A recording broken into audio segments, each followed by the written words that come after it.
প্রিয় ছাত্রছাত্রীরা, biology with তনুশ্রীতে তোমাদের সকলকে স্বাগত জানাই।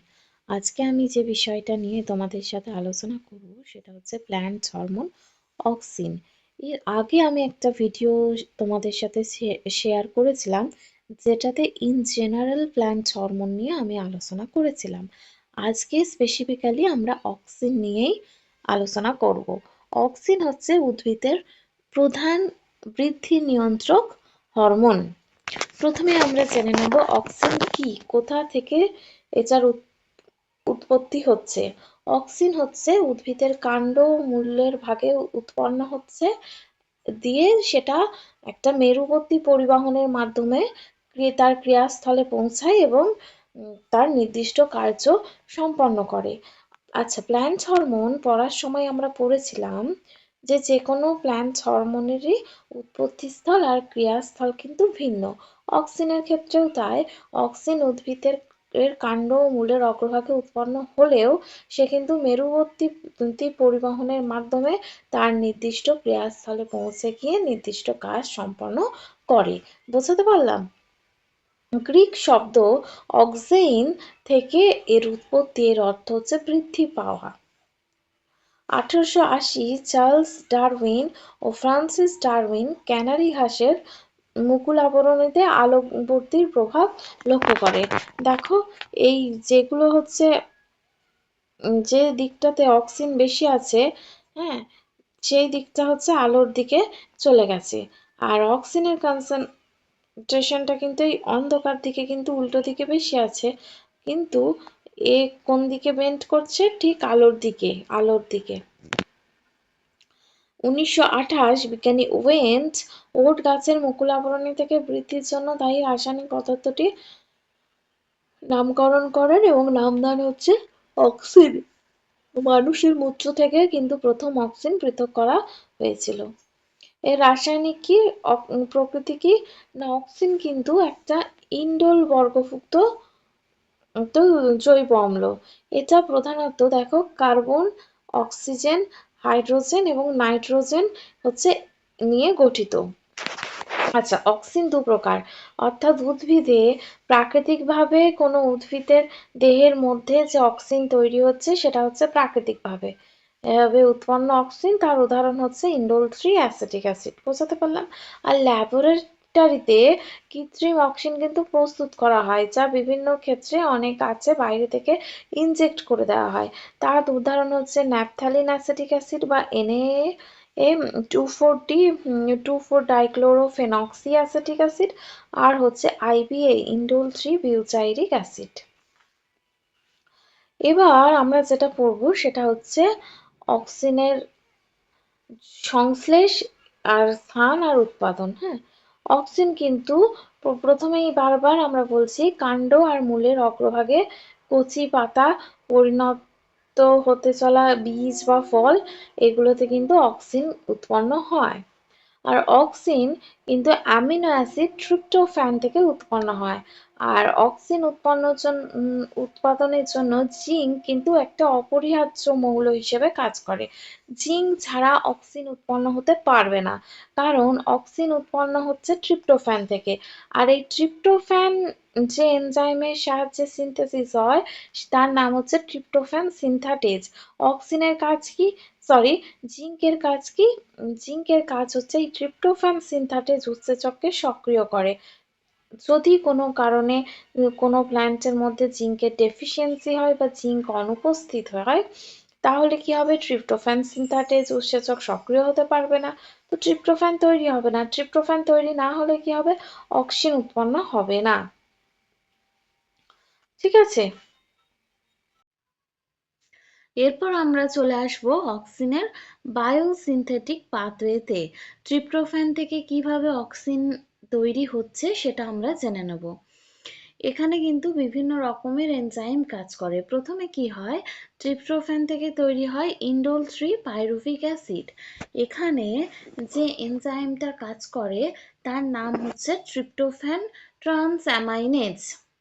ট্রিপ্টোফ্যান ট্রান্সঅ্যামাইনেজ আমি সংক্ষেপে লিখে দিচ্ছি, ট্রিপ্টোফ্যান, টিআরপি ফর হচ্ছে ট্রিপ্টোফ্যান ট্রান্সঅ্যামাইনেজ। ট্রান্সঅ্যামাইনেজ, বারবার বলছি তোমরা খাতায় নোট করে নিতে পারো। ট্রিপ্টোফ্যান ট্রান্সঅ্যামাইনেজ। তারপর ইন্ডোল 3 পাইরুভিক অ্যাসিড থেকে তৈরি হয়ে যাচ্ছে অক্সিন। এখানে যে এনজাইমটা বা ইন্ডোল 3 অ্যাসিটিক অ্যাসিড, সে অ্যাসিড এখানে যে এনজাইমগুলো কাজ করছে সেটা হচ্ছে ইন্ডোল পাইরুভেট ডিকার্বক্সিলেজ, আর একটা হচ্ছে indole acetaldehyde dehydrogenase. Actually indole 3 pyruvic acid থেকে দুটো, এখানে কিন্তু মাঝখানে ডাইরেক্টলি অক্সিন উৎপন্ন হয়ে যায় না, এখানে আরো দুটো স্টেপ কিন্তু আছে। একটা কি তৈরি হচ্ছে, ইন্ডোল 3 পাইরুভিক অ্যাসিড এর থেকে তৈরি হচ্ছে, আমি এখানে একটুখানি অ্যারো দিয়ে লিখে দিচ্ছি,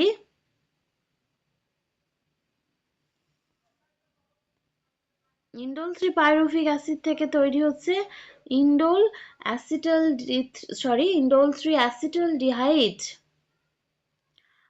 IAL ডি। এর মানে হচ্ছে ইন্ডোল 3 অ্যাসিটালডিহাইড। এই এই ইন্ডোল 3 পাইরুভিক অ্যাসিড থেকে ইন্ডোল 3 অ্যাসিটালডিহাইড, এই পদ্ধতিতে যে এনজাইমটা কাজ করছে এখানে, সেটা হচ্ছে ইন্ডোল পাইরুভেট ডিকার্বক্সিলেজ।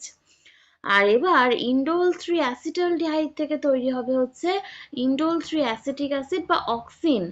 এই ইন্ডোল 3 অ্যাসিটালডিহাইড থেকে অক্সিন হওয়ার জন্য যে এনজাইমটা তা কাজ করছে সেটা হচ্ছে indole 3 IA L D acetaldehyde dehydrogenase, dehydrogenase.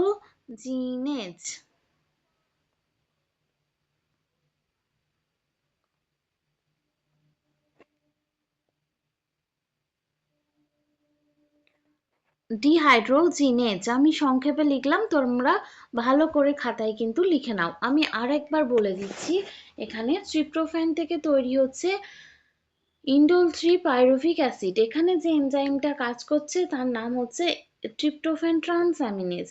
Indole 3 pyruvic acid থেকে, এখানে স্লাইডে একটা স্টেপ দেখানো হলেও এখানে কিন্তু দুটো স্টেপ আছে। ইন্ডোল 3 পাইরুভিক অ্যাসিড থেকে তৈরি হচ্ছে indole 3 acetaldehyde. Indole 3 acetaldehyde, indole 3 pyruvic acid থেকে ইন্ডোল 3 অ্যাসিটালডিহাইড তৈরিতে যে এনজাইম সাহায্য করছে তার নাম হচ্ছে ইন্ডোল পাইরুভেট ডিকার্বক্সিলেজ। আর ইন্ডোল 3 অ্যাসিটালডিহাইড থেকে ইন্ডোল 3 অ্যাসিটিক অ্যাসিড তৈরিতে যে এনজাইম সাহায্য করছে তার নাম হচ্ছে ইন্ডোল 3 ডিকার্বক্সিলেজ। বোঝা গেল? এই হচ্ছে ট্রিপ্টোফ্যান ডিপেন্ডেন্ট পাথওয়ে। এবারে কিছু কিছু ক্ষেত্রে ট্রিপ্টোফ্যান ইন্ডিপেন্ডেন্ট পাথওয়েও দেখা যায়, যেখানে সরাসরি ইন্ডোল বা ইন্ডোল 3 গ্লিসারল ফসফেট থেকেই কিন্তু অক্সিন তৈরি হতে পারে। তবে তোমাদের এই ট্রিপ্টোফ্যান ডিপেন্ডেন্ট পাথওয়েটাই ভালো করে পড়তে হবে। দেখো, অক্সিনের এবার আমরা ফাংশনে বা কাজে চলে আসব। শারীরবৃত্তীয় কাজ, আমরা বারবার বলছি অক্সিন কিন্তু গ্রোথ হরমোন হিসেবে কাজ করে, অর্থাৎ উদ্ভিদের বৃদ্ধিতে সাহায্য করে। কিভাবে করে, তার ভিতরে কি মেকানিজম কাজ করে দেখো। অক্সিন কোষ পর্দার মধ্যে যে প্রোটন পাম্প হাইড্রোজেন এটিপিএস আছে সেটাকে অ্যাক্টিভ করে। এর ফলে হাইড্রোজেন আয়ন কিন্তু কোষ প্রাচীরে যে হাইড্রোজেন আয়ন আছে সেটা বাইরে বেরিয়ে যায়। তাহলে সেই কোষ প্রাচীরের হাইড্রোজেন আয়ন বেড়ে গেলে কোষ প্রাচীরের পিএইচ কমে আম্লিক হবে। এই আম্লিক পরিবেশে এক্সপ্যানসিভ নামক একটা উৎসেচক অ্যাক্টিভ হয়। এর প্রধান কাজ কি না, কোষ প্রাচীরের প্রধান উপাদান হচ্ছে এই সেলুলোজ। সেলুলোজ গুলোকে আলগা করে দেয়। আর সেলুলোজ যখনই আলগা হয় তখন কোষের ভিতরে কিন্তু জল প্রবেশ করতে থাকে। হ্যাঁ, জল এই কোষের মধ্যে সেলুলোজের গুলো আলগা হয়ে গেলে যে ছিদ্রগুলো তৈরি হয় তার মধ্যে দিয়ে ব্যাপন প্রক্রিয়ায় কিন্তু জল প্রবেশ করছে।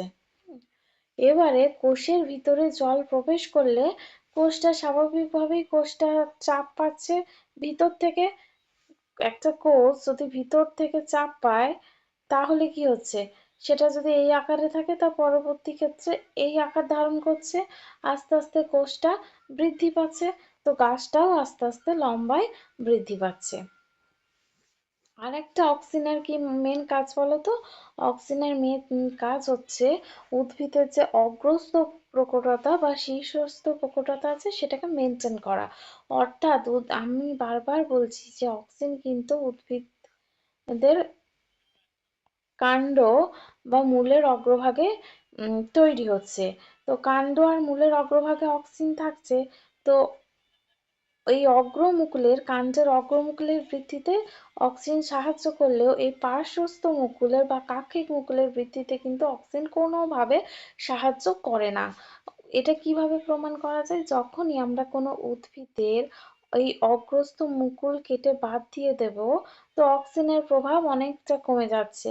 সেক্ষেত্রে হয় তখন আস্তে আস্তে দেখতে পাবো যে উদ্ভিদের যে পার্শ্বীয় মুকুল বা কাক্ষিক মুকুল আছে সেগুলো কিন্তু বাড়ছে আর গাছটা ঝোপালো হচ্ছে। এই পদ্ধতি কিন্তু চা বাগান বা বেড়া তৈরিতে এই পদ্ধতি কিন্তু কাজে লাগানো হয়। বুঝাতে পারলাম? এবার হচ্ছে ট্রপিক চলন।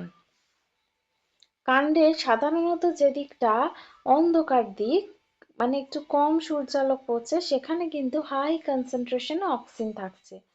তো এবার কি হচ্ছে, ধরো এই জায়গাটায় হাই কনসেন্ট্রেশনে অক্সিন আছে, আস্তে আস্তে এই জায়গার কোষগুলো বৃদ্ধি পেয়ে পেয়ে যেদিকে সূর্য আছে সেই দিকে হেলে যাচ্ছে, অর্থাৎ অক্সিন কিন্তু আলোকবর্তী চলনে সাহায্য করছে। কাণ্ডের ক্ষেত্রে অক্সিন কিন্তু গ্রোথে হেল্প করে, কিন্তু মূলের ক্ষেত্রে আবার বেশি ঘনত্বের অক্সিন গ্রোথকে আটকে দেয়। তাই মূল কিন্তু অভিকর্ষের দিকে বৃদ্ধি পায়।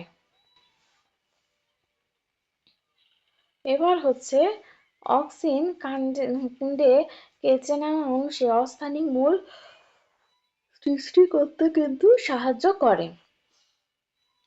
আর লঘু ঘনত্বের অক্সিন আবার মূলের বৃদ্ধিতেও সাহায্য করে। আর নিষেকের পর ডিম্বাশয়ে কিন্তু অক্সিন বেড়ে যায়, যা ডিম্বাশয়কে ফলে পরিণত করে। আর অক্সিন কিন্তু বীজবিহীন ফল উৎপাদন, অনেক সময় আর্টিফিশিয়ালি অক্সিন ইনজেক্ট করে বীজবিহীন ফল উৎপাদন করা হচ্ছে, এই পদ্ধতিকে বলা হয় পার্থেনোকার্প।